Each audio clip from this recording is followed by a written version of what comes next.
안녕하세요. 반갑습니다. 허브증권 방송입니다. 금일 같이 한번 살펴볼 종목은 두산중공업이고요. 네, 종목 코드 번호 034020입니다. 요 두산중공업 같은 경우에는 영상을 좀 꾸준하게 찍어서 올려드리고 있는데요.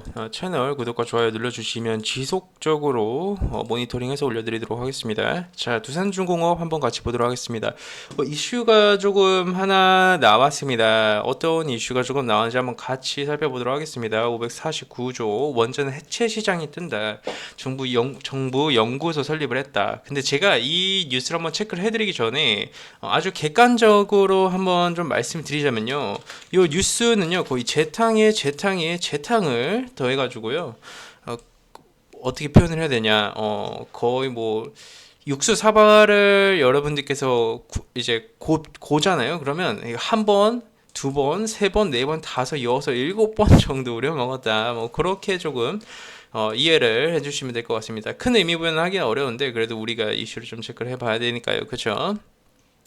정부가 탈원전으로 인해서 원전 업계 지원을 위해 원전 해체 연구소 설립을 했다. 근데 정부는 앞으로 이게 중요하거든요. 100년 후에요. 100년 후 세계 원전 해체 시장이 549조 원 규모로 커질 거 예상을 하고 시장 선점을 위한 핵심 기관을 육성할 방침이다. 네, 육성할 방침이다라는 부분이 조금 나와줬는데 쭉 봅시다. 왜 이게 그럼 두산중공업 원전 관련주인데 왜 원전 해체 시장이 본격적으로 확대가 되게 되면 왜 도대체 두산중공업이 수혜를 받을 수 있나라는 부분에 우리가 좀 냉정하게 확인을 해보자면요.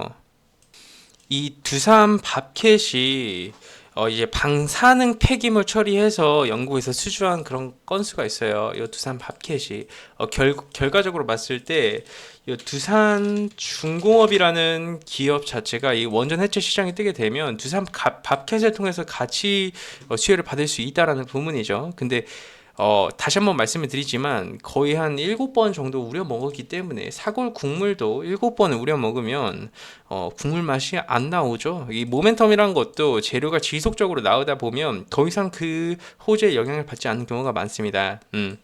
자, 그렇기 때문에 크게 막 우리가 와 이거 호재다 대박이다 올라가겠네라고 생각을 하기보다는 그냥 좀 객관적인 시선으로 볼 필요가 있다라는 부분이고요. 근래 들어서 보시면 연기금의 매수에 상당히 많이 대놓고 들어와주고 있죠. 어마어마하게 조금 들어와주고 있는데요. 근래 들어서 한 300만 주 가져갔습니다. 네, 300만 주 가져갔어요. 웨인드 포지션도 원래 하방이었거든요. 웨인드 포지션도 하방이었는데 지금은 매수세로 돌아와주고 있다라고 좀 보시면 될 것 같고요. 어느 정도 그 외에 뭐 투신 뭐 큰 의미 부여 못합니다. 무조건 연기금이 주도를 해서 지금 두산 밥캣의 물량을 다 빨아먹고 있다라고 보시면 될 것 같아요. 연기금이 왜 들어오냐? 제가 솔직하게 말씀드리면요, 저도 잘 모르겠습니다. 네, 그 아시는 분 댓글로 좀 남겨주시면요, 다음 영상에서 제가 좀 체크해서 올려드리도록 할게요. 하지만 이런 경우를 보고 우리가 뭐라고 표현을 하냐면 어, 모멘텀을 기다려주고 있다라는 거예요. 그 원래 연기금의 포지션이 여러분들 무슨 포지션인 줄 아십니까? 이 기관들이 연중 내내 외도 포지션을 잡아가지고 연중 내내 대한민국 주식 비중을 줄여주고 있는 상황이에요. 이 대한민국 주식은 비중을 줄여주고 있는 상황에서 이들이 매수에 들어와 준다라는 거는 그만큼 매력이 있는 종목이라는 거겠죠. 그렇죠? 대한민국 주식 비중을 줄이는 상황에서 이 코스피 쪽에서 두산중공업을 300만 주 정도 들어와 준다. 시가총액도 커요. 이유가 분명히 있다라는 겁니다. 물량도 많은데 항상 보면 이 만원대 위에서 물량 거의 한 100만 주 가까이 쌓아놔요. 겨우 5% 올리려면 100억 정도라는 돈이 필요하다라는 건데 아직까지는 올리려는 의지가 없다라고 보이거든요. 왜? 모멘텀이 제대로 나와주지 않았기 때문에 올릴만한 이슈를 기다려주고 있는 겁니다. 이들은 알고 있어요. 어떤 이슈와 모멘텀이 나와줄지 이런 기관들의 포지션은 알고 있는 상황에서 나와주지 않으니까 아직까지는 그냥 올리지 않고 물량만 조정이 나왔을 때 받고 해준다라는 겁니다. 그런 상황이 지금 두산중공업의 상황이에요. 얼마나 이슈 많죠. 뭐 매각부터 시작을 해서 사실 두산 인프라코어 매각 이슈 나와주고 나서 두산중공업이 반응하는 모습을 보여줬는데 두산 인프라코어 매각을 하는 게 두산중공업이 가지고 있는 두산 인프라코어의 지분을 매각을 한다라는 거예요. 그렇게 되면 두산중공업 입장에서는 숨통이 튀어버리는 거잖아요. 그렇죠?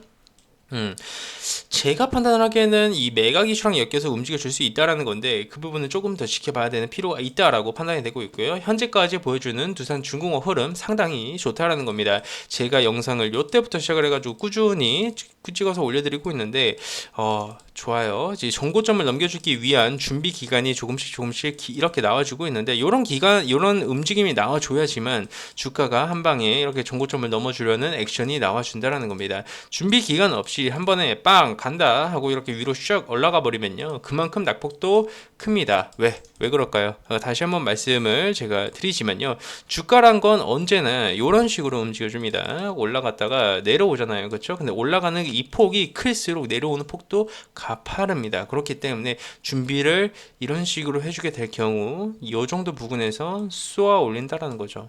네. 준비가 되어 있는 상태에서 쏘아 올리냐, 준비가 되어 있지 않은 상황에서 내려 꽂느냐의 차이는 상당히 큽니다. 그렇기 때문에 지금 만들어주는 흐름보다 긍정적이고 좋다. 그렇게 좀 이해를 해주시면 될 것 같습니다. 그리고 이런 조정 구간이 나와줬을 때 물량을 가져가는 주체 세력이 명확하기 때문에 우리는 그들의 포지션을 보면서 매매를 하면 되는 거겠죠. 그렇죠? 자, 그렇기 때문에 우리가 주봉 한번 일봉 체크했으니까 주봉 한번 체크를 해보시면 너무 좋아요. 너무 좋습니다. 마치 이제 쏘아 올리기 전에 모습을 보여주는 듯하는 모습인데요. 이 파동을 계산을 해봤을 때, 이 파동 길이를 계산해봤을 때 단기 고점 128% 정도 나와줬는데 그 다음 파동은 몇 퍼센트나 나올지 지켜보도록 해야 됩니다. 네. 제가 두산중공업 예전 영상에서 찍어서 말씀드렸을 때 요때 부분에서는 뭐라고 말씀드렸냐면, 주가라는 게 결국 그거잖아요. 우리가 세력의 입장이라고 생각을 한 다음에 이 두산중공업의 포지션을 보자면 여기에요, 여기. 네. 이쪽 부분에서 우리가 물량을 팔아먹었으면 주가를 내리겠죠, 그렇죠? 근데 여기서 내가 매집을 했으면 어떻게 될까요? 주가가 올라가잖아요, 그렇죠? 이 의도는 명확하게 세력들이 물량을 받고 위에서 팔아먹겠다라는 겁니다. 그리고 나서 두산중공업 이런 흐름이 나와줬어요, 그렇죠? 그럼 여기서는 우리가 올라갈지 내려갈지 알 수 있나요? 알 수가 없어요, 그렇죠? 얘네들은 팔아먹기 위해서 주가를 끌어올렸기 때문에 그럼 또 여기서 이렇게 막 움직여주는 거예요, 막 움직여주는 겁니다. 그러면 여기서 올라간다라고 하면 매집을 했기 때문에 올라갈 때 추격 매수로 들어가는 거고요. 내려오게 된다면 기다렸다가 하방 매집을 할 때 같이 매집을 하고 올라갈 때 파는 전략이 맞아요. 그죠? 그런 상황이었는데 지금은 지우고 나서 한번 좀 보도록 하겠습니다. 네. 두산중공업이 딱 보시면요, 여기서 팔아먹었기 때문에 주가가 내려와 주잖아요, 그렇죠? 주가 이렇게 내려와 주잖아요. 제가 상당히 의미가 있는 가격대가 어느 정도 부분이라고 말씀드렸냐면요, 이 가격대에 일봉상의 이 음봉이 상당히 의미가 있다라고 말씀드렸습니다. 요 부분이죠. 여기가 상당히 의미가 있다는 겁니다. 이거는 하나의 심리적인 저항 구간을 만들어 놓고 여기에서 물량을 다 뺏어가는 과정이 있는데, 물량을 이제 슬슬 어느 정도 뺏었어요. 어느 정도 뺏고 나서 시장에서 움직여주는 모습을 보여주고 있죠. 그동안 억눌려져 왔었던 주가가 단기 반등이 나와주니까 당연히 개인 투자자들은 물량을 팔 수밖에 없는 겁니다. 왜? 지루하거든. 코로나19 관련주들 가고 있는데 두산중공업 안 가거든. 그러니까 팔게 되는 겁니다. 어느 정도 올라와줘도 10,000원 올라갈 듯 말 듯 이렇게 계속 하니까 여기서 물량 다 털리는 거죠. 네. 여기서 물량을 털릴 필요가 전혀 없이 가져가는 겁니다. 왜? 얘들이 물량을 이제 매수를 했었던 가격대가 너무나도 명확하잖아요. 이들이 판 가격대는 요 정도 부분에서 결국 팔아먹은 거고요. 요 정도 부분에서 팔아먹은 물량을 채우기 위해서 의도적인 음봉을 만들어주고 물량을 가져가고 있는 겁니다. 이쪽 부분에서 지금은 매수하는 가격대에 진입이 되는 거지 우리가 매도를 해서 수익을 챙길 구간은 아니라는 거죠. 우리가 매도하는 가격대는 명확하게 세력들이 다시 한 번 더 주가를 끌어올려서 팔아먹을 때, 이때 같이 팔아먹는 게 맞는 거라는 겁니다. 네. 자, 두산중공업 관련된 브리핑은 여기까지만 좀 하고 마감하도록 하고요. 도움 되셨다면 구독, 좋아요 해주시고요. 두산중공업 내려가는 올라가는 상관없이 영상 찍어서 올려드리도록 하겠습니다. 감사합니다.